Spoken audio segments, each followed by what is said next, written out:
রে মদন, আজকাল গ্রামের কৃষকদের মন কোথায় থাকে বলতো?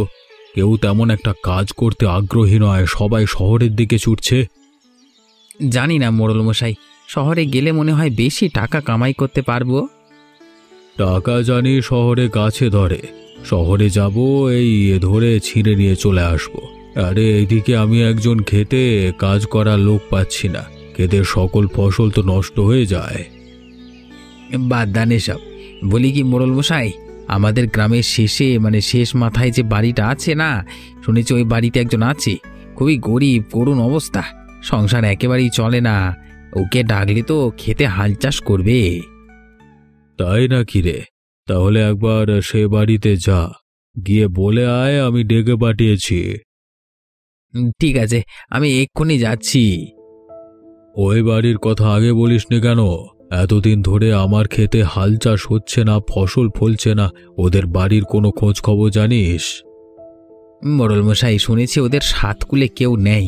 কানাই এবং তার বউয়ের একটি ছোট মেয়ে থাকে, ক্ষেত খামারে কাজ করে দিন পার করে দেয়। মাঝে মাঝে নদীতে যায় মাছ ধরতে, তবে ইদানিং কানাই বেশ অসুস্থ হয়ে থাকে। এমন একজন লোকেরই তো আমার দরকার রে।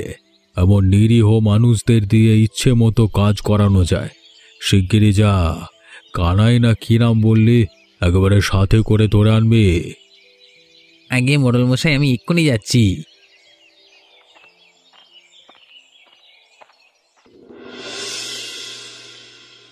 হ্যাঁ গো, এই কষ্ট আর কতদিন চলবে বলো তো? আগে তবুও দুবেলা দুমুঠো ভাত জুটতো, এখন আর সেটাই নেই, সবই শেষ হয়ে গেছে। আমার এতটুকুন মেয়েটার মুখেও যে আর কিছুই দিতে পারছি না। সরলা, আমি জানি তোমার কষ্ট হচ্ছে, কিন্তু কি করব বলো? এই অসুস্থতার জন্য আগে যারা কাজে নিত তারা কাজে নিচ্ছে না, আমি বা কি করব বলো তো? সবই তো বুঝি গো, কিন্তু এই পেট যে কিছুই বুঝতে চায় না। কাল থেকে কিচ্ছুটি খাইনি, ক্ষুধার জ্বালা যে আর সইতে পারি না গো।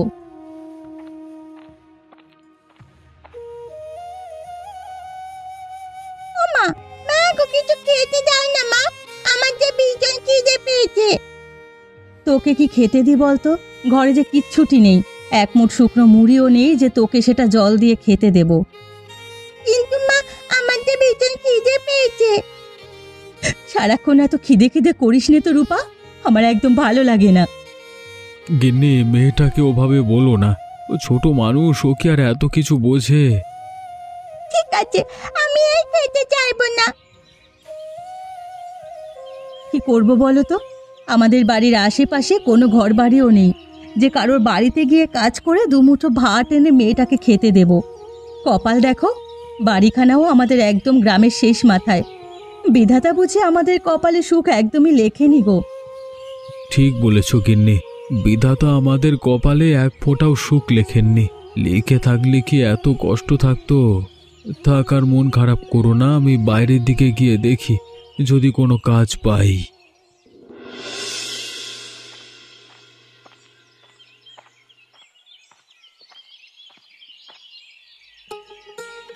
কানাইদা, আরে ও কানাইদা, কোথাও চললে নাকি? না গো দাদা, কোথায় আর যাব? দুদিন ধরে ঘরে বসা, মেয়েটা খিদের জ্বালায় কাঁদছে, তাই ভাবলাম যদি কোথাও কোনো কাজ পাই।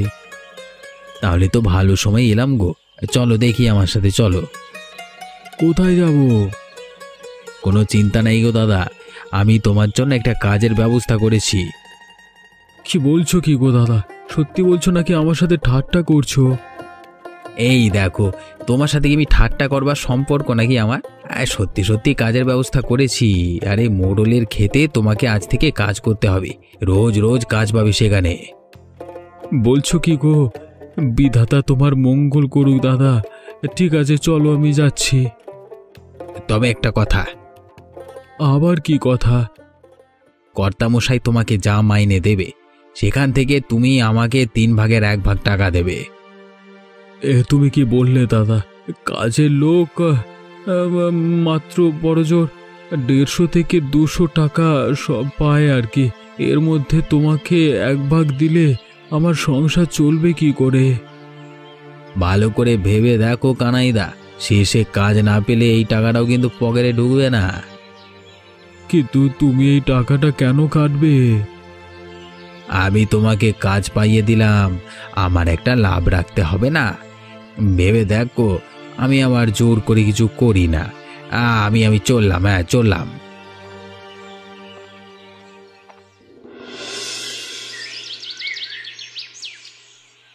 ওমা, মা গো, এই দেখো আমি কি পেয়েছি।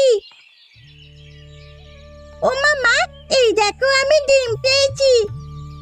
আরে কি হলোটা কি? এভাবে চেঁচাচ্ছিস কেন? মা, আমি হাঁসের ডিম কুড়িয়ে পেয়েছি। এই ডিমটা তুমি আমাকে এক্ষুনি সিদ্ধ করে দাও দেখি। সে না হয় দিচ্ছি, কিন্তু কান্নাকার হাঁসের ডিম তুই এটা কোথায় পেলি রে মা? আমি পুকুরের ধারে খেলার সময় হঠাৎ দেখি একটা ডিম। এরপরে অনেকক্ষণ সেখানে বসে রইলাম, কেউ এলো না ডিমটা নিতে, তাই আমি এটা নিয়ে আসলাম। কিন্তু মা, এটা যদি সাপের ডিম হয় তখন? সত্যি মা, এটা সাপের ডিম? তাহলে এই ডিমটা আমরা ফুটিয়ে বাচ্চা ফোটাবো। সে কি রে, সাপ ফুটিয়ে কি করবি?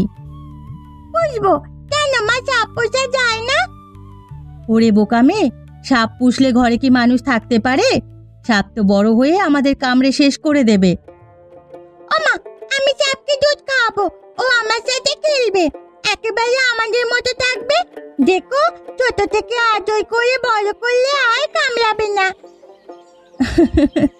আরে আমার পাগল মেয়েটা, সাপ যদি সত্যি বেরোয় তখন তুই সবার আগে ভয় পালিয়ে যাবি। না মা, আমি পালাবো না, ওকে আমি বন্ধুর মতো রাখবো। কেমন সব ভাবনা তোদের। ঠিক আছে, ডিমটা আমি রেখে দিচ্ছি, তোর বাবা এলে দেখবো এটা কিসের ডিম। ঠিক আছে? ঠিক আছে মা, সাপের ডিম হলে বাচ্চা ফোটাবো, আর হাঁসের ডিম হলে ভেজে আমরা তিনজনে খাবো। আচ্ছা বাবা, তাই হবে। পাগল মেয়ে। মোড়ল মশাই, এই দেখুন কানাইকে নিয়ে এসেছি। কর্তামশাই আমাকে ডেকে পাঠিয়েছিলেন? হ্যাঁ, তোকে ডেকে পাঠিয়েছি। শুনেছি তোর নাকি অনেক কাজের প্রয়োজন। মদন বলল তোর অবস্থার কথা। আমার খেতেও লোকের দরকার আছে, তাই ভাবলাম তোকে ক্ষেতের জন্য রেখে দিই। তবে কানাই, ভালো করে শোন, তোর রোজগার কিন্তু মজুরি হবে দিনে 150 টাকা, আর দুপুরবেলায় আমার বাড়িতে খাবি। রাজি আছিস? হ্যাঁ কর্তামশাই, আমি রাজি। সংসারে এখন ভীষণ কষ্ট। আপনি যদি কাজ দেন আমি প্রাণপাত করে খাটব। মেয়েটার মুখে অন্তত 4টি ভাত আর ডাল তুলে দিতে পারবো। শোনো কানাইদা, কর্তামশাই কিন্তু তোমার মঙ্গলের জন্যই কাজ দিলেন, এখন কিন্তু কাজে কোনো গাফিলতি দেওয়া চলবে না। ঠিক বলেছ মদন, আমি যে টাকা দিই তার পূর্ণ কাজ আমি চাই। অলসদের আমি সহ্য করতে পারি না। মন দিয়ে করো, কাজ ভালো দেখলে তোমার মাইনে বাড়িয়ে দেওয়া হবে। আপনি চিন্তা করবেন না কর্তামশাই, আমি সকাল থেকে সন্ধে পর্যন্ত কাজ করব। ঠিক আছে ঠিক আছে, আজকে আর না। তবে একটা কথা মনে রাখবে, তোমাদের মতো লোক হাজার হাজার আছে। কাজের মূল্য না দিলে কালকে থেকে অন্য লোককে লাগিয়ে দেবো। তাই সঠিকভাবে কাজ করবি, ঠিক আছে? আগে কর্তা, আপনার দয়াতেই তো আমরা বেঁচে আছি। আপনি দয়ালু মানুষ, চিন্তা করবেন না, আমি কানাইদাকে কাজটা বুঝিয়ে দেব। ঠিক আছে কর্তা, আমি আজকে থেকেই কাজে লেগে যাব। সারাদিন খেটে শরীরটা কেমন যেন ম্যাচ ম্যাচ করছে গো মদনদা। তবে শান্তি এই যে অন্তত হাতে কিছু টাকা এলো। গিন্নি আর রূপার মুখে আজকে অন্তত ভাত তুলতে পারবো। তাই তো বলেছিলাম কানাইদা, আমার উপর ভরসা করলে তোমার সংসার চলে যাবে। এবার তোমার হাতে থাকা টাকার হিসেব মেলাও দেখি। হিসেব?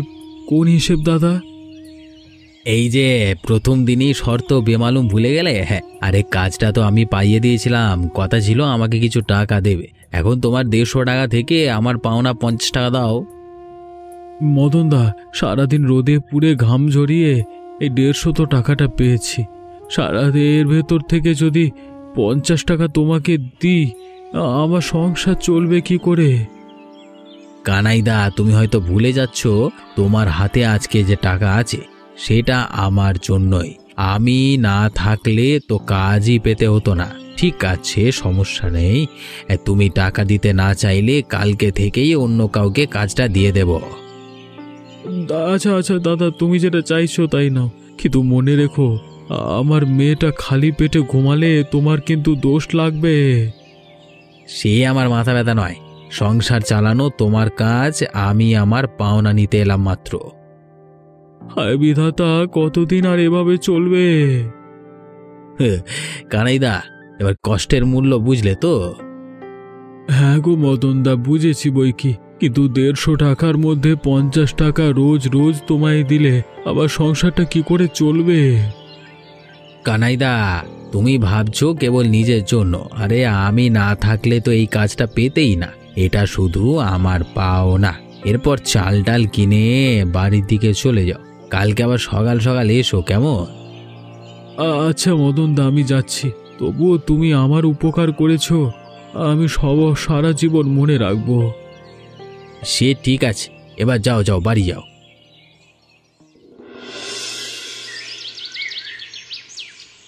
রূপামা, রূপামা কই রে মা?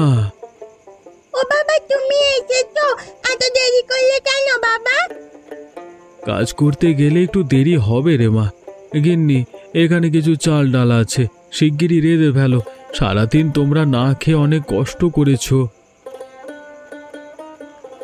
ঠিক আছে গো, যাচ্ছি। তুমি বসে বিশ্রাম করো, মেয়ের সাথে গল্প করো, আমি এক্ষুনি ভাত বসিয়ে দিচ্ছি। ঠিক আছে গিন্নি।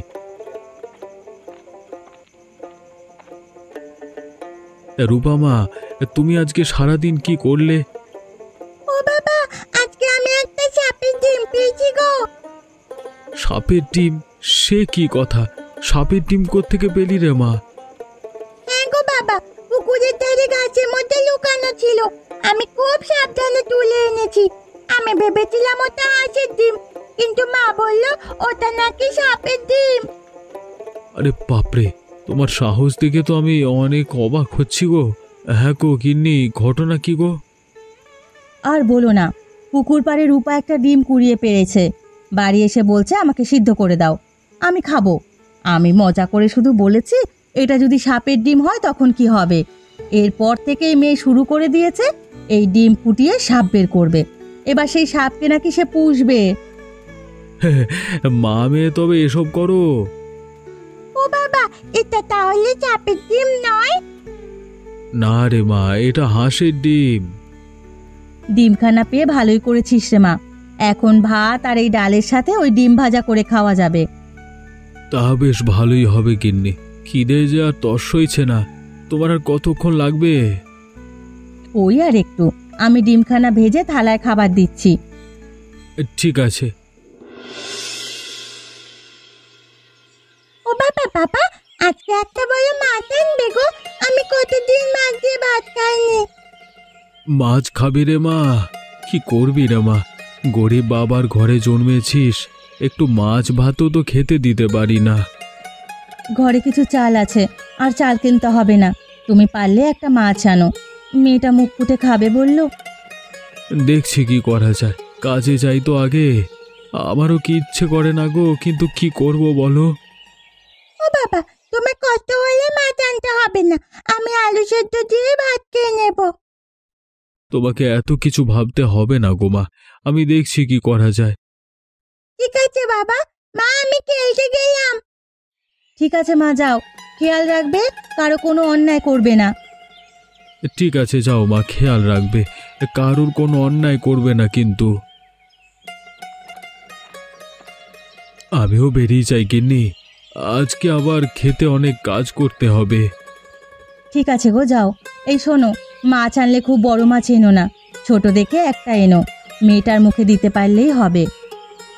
ঠিক আছে, আমি যাই এরপর।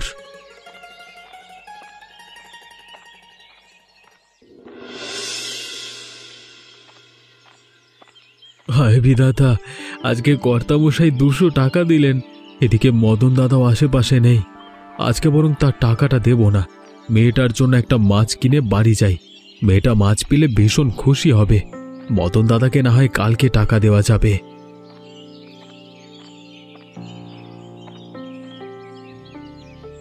কি দাদা, মাছ নেবে? আজকে বেশ বড় মাছ এনেছি, দেবো একটা? ঠিক আছে ভাই, দিয়ে দাও। মেয়েটা আজকে বড় মাছ খাবে বলেছিল, কিন্তু দাদা এই মাছের দাম কত? অন্য কেউ হলে বেশি বলতাম, কিন্তু তোমার জন্য একদম 300 টাকা। এত দাম? এত দাম দিয়ে মাছ কেনবার ক্ষমতা কি আমার মতো গরিবের আছে দাদা? তুমি কত দেবে বলো, যদি আমার সাধ্যের মধ্যে হয় দিয়ে দেব। আমার কাছে তো মোট 200 টাকা আছে দাদা, এ টাকায় কি মাছ হবে? তাহলে এই মাছটা হবে না দাদা, তুমি বরং এই ছোট মাছগুলো নাও, ওটা 170 টাকা করে দিয়ে দেব। কিন্তু মেয়েটা যে বড় মাছ খাবে বলেছিল। কি করব দাদা, তাড়াতাড়ি বলো, নয়তো মাছটা অন্য খদ্দের নিয়ে নেবে। দাদা ওই মাছটা 200 টাকায় হবে? মেয়েটা কত শখ করে বলেছিল বড় মাছ খাবে। কি যে বলি দাদা, বারবার মেয়েটার নাম নিচ্ছ। আচ্ছা দাও, এই আজকে না হয় তোমার মেয়ের জন্য আমি মাছটা বিক্রি করলাম, একটু লস খেলাম, আর কি করা যাবে। তোমাকে কি বলে যে ধন্যবাদ দেব? আরে দাদা, এটা কোনো বিষয় না, আমারও একটা ছোট্ট মেয়ে আছে। মেয়েরা বাবার কাছে কিছু চাইলে যদি দিতে না পারি তাহলে কেমন লাগে আমি বুঝি। তুমি মাছটা নিয়ে যাও। মেয়েটা আমার আজকে ভীষণ খুশি হবে গো দাদা। রূপামা, আরে ও রূপামা, শিগগির এদিকে এসো।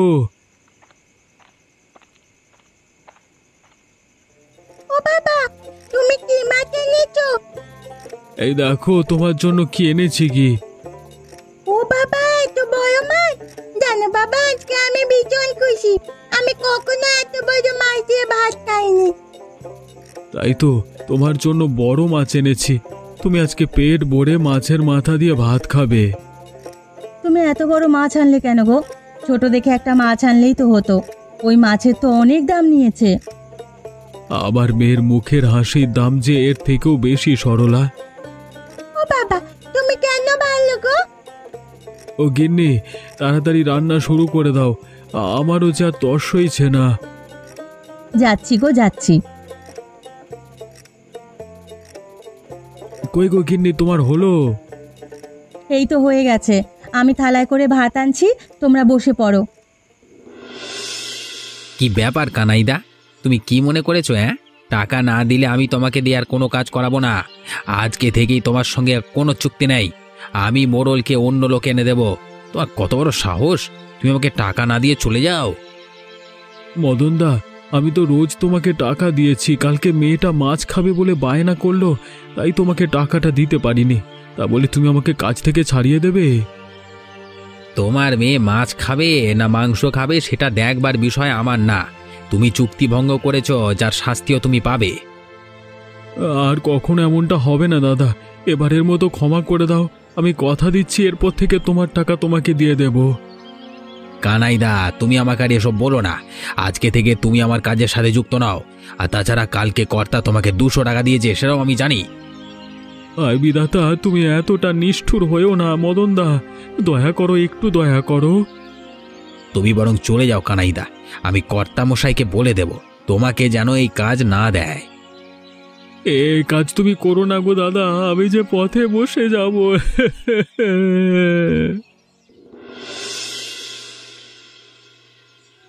কর্তামশাই দয়া করুন, আমাকে কাজ থেকে বের করে দেবেন না।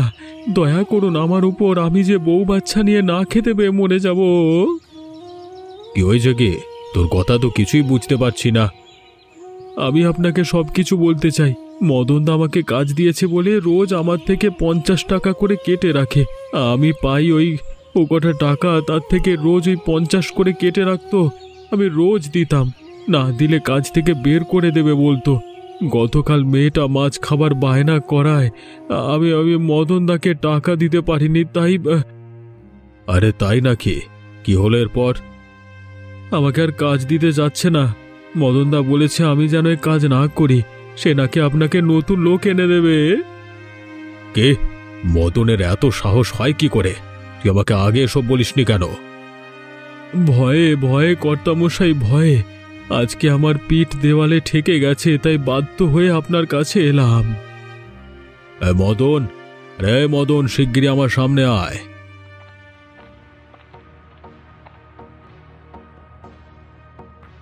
আগে কর্তা মশাই আমাকে ডেকেছেন? তুই কি ভেবেছিস কি অন্যের খামের টাকায় নিজের খুশি মেটাতে পারবি? বলি তোর এত বড় সাহস হয় কি করে? আগে কর্তামশাই, আমি তো কেবল কাজের বিনিময়ে চুক্তি করেছি। আর কোনো ব্যাখ্যা আমার লাগবে না। এখন থেকে কানাইকে তার উপার্জিত টাকার পুরোটাই দিয়ে দেবে।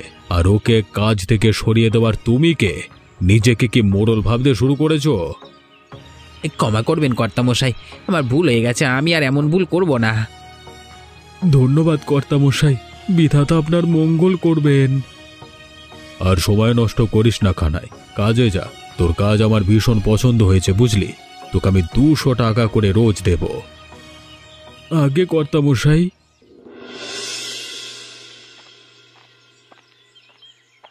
কানাইদা, আরে ও কানাইদা, একটু দাঁড়াও না গো।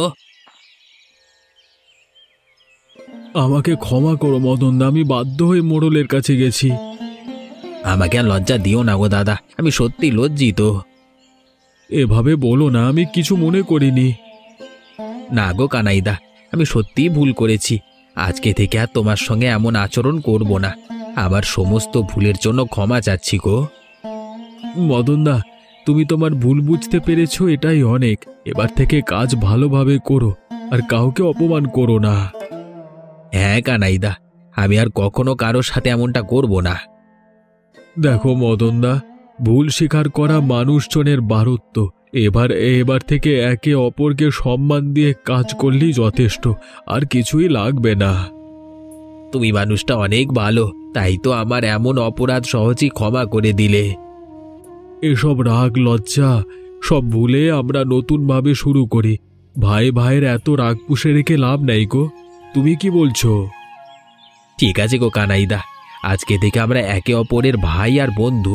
আমরা দুজন দুজনের পাশে সব সময় থাকবো। ঠিক আছে দাদা, জীবনে অনেক ঝামেলা আসবে, কিন্তু মানুষ হয়ে মানুষের পাশে বিপদে দাঁড়াতে পারলেই না হবে প্রকৃত মানুষ।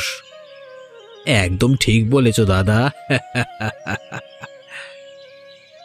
এমনই মজার মজার গল্প দেখতে আমাদের চ্যানেলটিকে সাবস্ক্রাইব করতে ভুলবেন না।